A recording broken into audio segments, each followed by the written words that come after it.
Hello everyone, আসসালামু আলাইকুম। সবাই কেমন আছেন? আজ কিন্তু করছি মলা মাছের হাতে মাখা চচ্চড়ি। এই যে টমেটো, আলু, পেঁয়াজ, কাঁচামরিচ আর বিভিন্ন রকমের বেসিক যে মশলাগুলো, লবণ, হলুদ, মরিচ, আদা রসুন বাটা, জিরা বাটা আর সাথে পরিমাণ মতো তেল দিয়ে হাতে ভালো মতো হালকা হালকা করে মাখিয়ে নেব।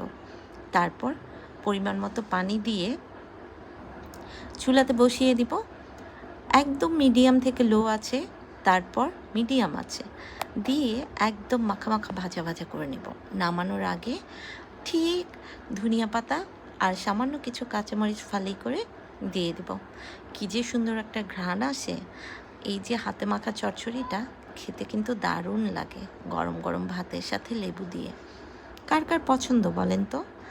আপনারা কিন্তু মলা মাছের চচ্চড়ি আমি যেভাবে করি এটা ছাড়াও এই চচ্চড়িটার মধ্যে যদি সামান্য জলপাই দিতে পারেন, মানে টক, সামান্য যে কোনো কিছু টক দিতে পারেন, তাহলে কিন্তু স্বাদটা আরও দ্বিগুণ হয়ে যায়।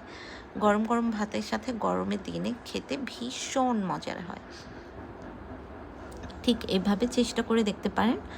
আর ভিডিওটা ভালো লাগলে ছোট্ট একটা লাইক, কমেন্ট, শেয়ার করতে ভুলবেন না। সবাই ভালো থাকবেন। আজকের জন্য বিদায় নিচ্ছি। আল্লাহ হাফেজ।